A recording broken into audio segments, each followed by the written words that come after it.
आज हम आपको बारा गांव का एक सच्चा किस्सा सुनाने जा रहे हैं। राधा, मुन्नी को क्या हुआ? वो इतना खास क्यों हो रहा है? पता नहीं जी, कल से उसे सर्दी और खांसी है। कोई घरेलू नुस्खा अपना लो। गोपाल अपने काम के लिए निकल पड़ा। मुन्ने की हालत को देखते हुए राधा ने उसके छाती पर बाम और सरसों का तेल मल दिया, लेकिन इससे भी मुन्ने को कोई राहत नहीं मिली। राधा बहन, आओ आओ। दीदी, क्या आप मेरे साथ दवाखाने चल सकती हो? क्या बहन, क्या हुआ? कल से मुन्ने की तबीयत खराब है। उसे सुबह से बुखार भी है। मुन्ने के पापा अभी तक काम से नहीं लौटे हैं। ठीक है, मैं एक अच्छे होम्योपैथिक डॉक्टर को जानती हूँ। वे बच्चे के अच्छे डॉक्टर है। चलो चलते हैं। बच्चे की उम्र क्या है? डॉक्टर साहब, 2 साल। क्या तकलीफ है? डॉक्टर साहब, 2 दिन से इसे सर्दी और खांसी आ रही है और अब इसे बुखार भी है। ये दवाई इसे 2 टाइम दे देना, इससे ठीक हो जाएगा। ठीक है डॉक्टर साहब, धन्यवाद। दवाइयां लेकर राधा और सुशीला संतुष्ट होकर घर लौट गए। दवाई तो काम नहीं कर रही है। मुन्ने को अभी तक तेज बुखार है। मैं एक काम करता हूँ, इसे मैं मेडिकल कॉलेज ले जाता हूँ। वहां बच्चों के अच्छे डॉक्टर हैं। अगले दिन गोपाल मुन्ने को लेकर मेडिकल कॉलेज के लिए रवाना हुआ।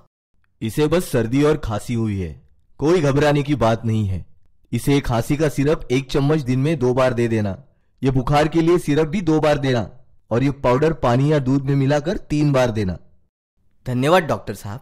राधा और गोपाल ने मुन्ने की दवाइयां शुरू की, पर दोपहर होते ही मुन्ने को फिर से बुखार आ गया। सुबह तक तो ठीक था। इसे दवाई तो दी ना तुमने? हाँ, पर मुझे लगता है कि हमें इसे फिर से पहले वाले डॉक्टर के पास ले जाना चाहिए। ठीक है। गोपाल फिर से मुन्ने को डॉक्टर के पास ले गया। डॉक्टर ने उसे फिर से 4 दिन की दवाइयां देने के लिए कहा। 4 दिन बाद मुन्ने को बहुत तेज बुखार है।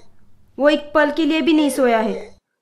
तुम फिक्र मत करो राधा, कल सुबह होते ही हम उसे किसी और डॉक्टर के पास ले जाएंगे। अगले दिन गोपाल मुन्ने को लेकर एक तीसरे डॉक्टर के पास चला गया।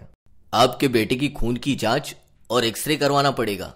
वो देखकर हमें पता चल सकता है कि उसे क्या बीमारी है। ठीक है डॉक्टर साहब। जांच करने के बाद, अरे, इसके तो फेफड़ों में पानी है। इसे निमोनिया हुआ है और इलाज के लिए तुरंत भर्ती करना पड़ेगा। डॉक्टर साहब, क्या मैं मुन्ने को कल भर्ती करा सकता हूं? मुझे घर जाकर कुछ इंतजाम करना है और अपनी बीवी को भी बताना है। ठीक है, लेकिन ज्यादा देरी मत करना, इससे मुन्ने की जान को खतरा हो सकता है। घर पहुंचने पर गोपाल ने राधा को सब कुछ बताया। राधा मुन्ने को भर्ती करने की बात सुनकर घबरा सी गई। सुनो जी, क्यों ना हम मुन्ने को डॉक्टर आनंद के पास फिर से ले जाए? शायद किसी दूसरी दवाई से ठीक हो जाए। हाँ, यह ठीक होगा। डॉक्टर आनंद हमें अच्छे से जानते भी है, कोई गलत सलाह नहीं देंगे। अगले दिन, हाँ, इस रिपोर्ट से यही लगता है कि आपके बेटे को निमोनिया हुआ है। आप एक काम कीजिए, यही पास में एक अच्छे डॉक्टर है, डॉक्टर शाह। आप मुन्ने को उनके पास ले जाइए, वो इसका सही इलाज कर पाएंगे। या फिर आप इसे मेडिकल कॉलेज भी ले जा सकते हैं, लेकिन आप डॉक्टर शाह को मिल लीजिए, वो सही होगा। जी डॉक्टर साहब। डॉक्टर शाह की क्लिनिक में एक्सरे से तो ये पता चल रहा है कि फेफड़ों में पानी के अलावा कफ भी भरा है।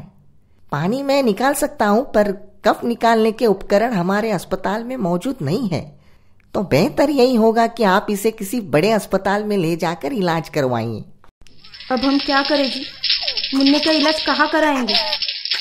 हम मुन्ने को शहर के दूसरे बड़े अस्पताल ले जाते हैं, वहां उसका अच्छा इलाज हो सकता है। पर हम जाएंगे कैसे? मैं जाकर ट्रेन का टिकट लेकर आता हूँ और कल सुबह की गाड़ी से ही शहर चले जाएंगे। ठीक है। अगले दिन राधा और गोपाल मुन्ने के सही इलाज के लिए बड़े अस्पताल के लिए निकल पड़े। अस्पताल पहुंचते ही डॉक्टर ने मुन्ने का एक्सरे और खून की जांच करवाने को बोला है, जो हम करवा लेंगे। आप फिक्र मत करो, वो जल्दी ही ठीक हो जाएगा। सिस्टर, डॉक्टर साहब कब आएंगे? वो 6 बजे राउंड पर आ जाएंगे, तब आपसे मिलेंगे। हमें मुन्ने के गले में एक पतला सा पाइप डालकर कफ को बाहर निकालना पड़ेगा। घबराइए मत, इसमें कोई खतरे की बात नहीं है। आपका मुन्ना जल्द ही ठीक हो जाएगा। हम आपके बहुत शुक्रगुजार हैं डॉक्टर साहब। मुन्ने का इलाज शुरू हुआ।